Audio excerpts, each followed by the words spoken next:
الرحمن الرحیم ان اللہ وملائکتہ یصلون علی النبی یا ایھا الذین آمنوا صلوا علیہ وسلموا تسلیما اللہم صل علی سیدنا مولانا محمد وعلی آل سیدنا مولانا محمد وبارک وسلم صلاۃ و سلام علیک یا رسول اللہ صلی اللہ تعالی علیہ وآلہ وسلم۔ کل آپ حضرات نے سماعت فرمایا کہ جب حواریوں نے حضرت عیسیٰ علیہ السلام سے آسمان سے دسترخوان اترنے کی درخواست کی تو حضرت عیسیٰ علیہ السلام نے انہیں 30 روزے رکھنے کا حکم دیا۔ پھر انہوں نے 30 روزے رکھے اور دسترخوان اترنے کی دعا کی۔ ساتھ میں حضرت عیسیٰ علیہ السلام نے بھی غسل فرمایا، موٹا لباس پہنا، 2 رکعت نماز ادا کی اور سر مبارک جھکایا اور اس طرح اللہ کی بارگاہ میں دعا کرنے لگے کہ اے اللہ ہمارے رب، ہم پر آسمان سے ایک دسترخوان اتار دے جو ہمارے لیے اور ہمارے بعد میں آنے والوں کے لیے عید اور تیری طرف سے ایک نشانی ہو جائے، اور ہمیں رزق عطا فرما اور تو سب سے بہتر رزق دینے والا ہے۔ اب اس آیت سے معلوم ہوا کہ جس روز اللہ تعالیٰ کی خاص رحمت نازل ہو اس دن عید منانا، خوشی منانا اور شکر الہی بجا لانا یہ صالحین کا طریقہ ہے۔ اس لیے حضور پر نور صلی اللہ علیہ وسلم کی ولادت مبارکہ کے دن عید منانا اور میلاد شریف پڑھ کر شکر الہی بجا لانا اور فرحت و سرور کا اظہار کرنا مستحسن و محمود اور اللہ تعالیٰ کے مقبول بندوں کا طریقہ ہے۔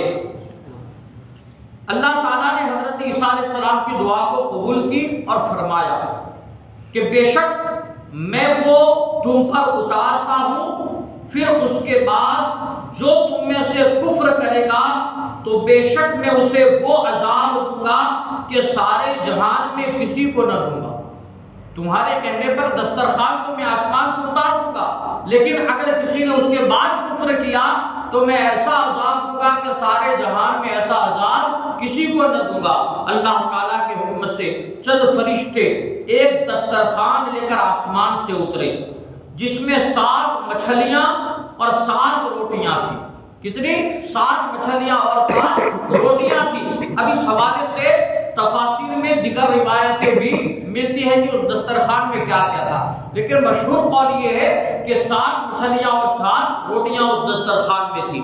اب دسترخوان نازل ہونے کے بعد حضرت عیسیٰ علیہ السلام نے بنی اسرائیل کو حکم دیا کہ خوب پیٹ بھر کر کھاؤ، لیکن خبردار اس میں کسی قسم کی خیانت نہ کرنا اور کل کے لیے ذخیرہ بنا کر نہ رکھنا۔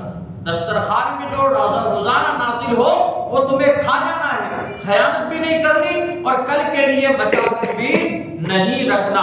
بنی اسرائیل کے کچھ لوگوں نے آپ علیہ السلام کے حکم کی خلاف ورزی کرتے ہوئے اس میں خیانت بھی کر ڈالی اور کل کے لیے ذخیرہ بنا کر بھی رکھ لیا۔ حضرت عیسیٰ علیہ السلام کا حکم نہیں مانا، کیا ہے؟ خیانت بھی کی اور کیا ہے؟ کل کے لیے بچا کر بھی رکھ لیا۔ اس نافرمانی کی وجہ سے ان پر اللہ تعالیٰ کا عذاب یوں آیا کہ وہ رات کو سوئے تو اچھے خاصے تھے، لیکن صبح اٹھے تو مست ہو کر کچھ خنزیر اور کچھ بندر بن گئے۔ رات کو سوئے تھے تو انسان تھے، لیکن جب صبح بیدار ہوئے تو اللہ نے کیا ہے ایسا عذاب نازل کیا کہ کچھ کیا ہو گئے؟ خنزیر ہو گئے اور کچھ بندر ہو گئے۔ پھر حضرت عیسیٰ علیہ السلام نے ان لوگوں کی موت کی دعا مانگی تو تیسرے دن یہ سارے کے سارے مر گئے۔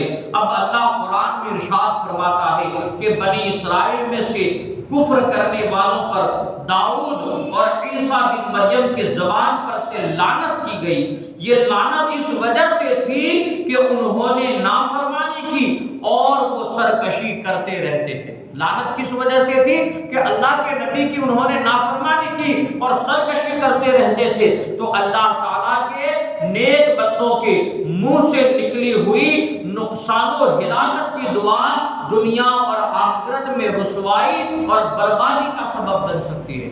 جیسے حضرت عیسیٰ نے ان کے خلاف دعا کی تو کیا ہے وہ سارے کے سارے کیا ہو گئے؟ مر گئے۔ تو لہذا اللہ کے نیک بندے جو اپنی زبان سے اگر کسی کے خلاف دعا کر دے تو دنیا اور آخرت میں اس کے لیے خسارہ اور نقصان کا سبب بن سکتی ہے۔ لہذا ایسے کاموں سے بچتے رہنا چاہیے جو ان کی ناراضگی کا سبب بنے، جو اللہ کے نیک بندوں کی ناراضگی کا سبب بنے، ایسے کاموں سے کیا ہے ہمیں بچتے رہنا چاہیے۔ رب قدیر کی بارگاہ میں دعا ہے اللہ تبارک و تعالی علم دل سمجھ کر اس پر عمل کرنے کی نیک توفیق عطا فرمائے۔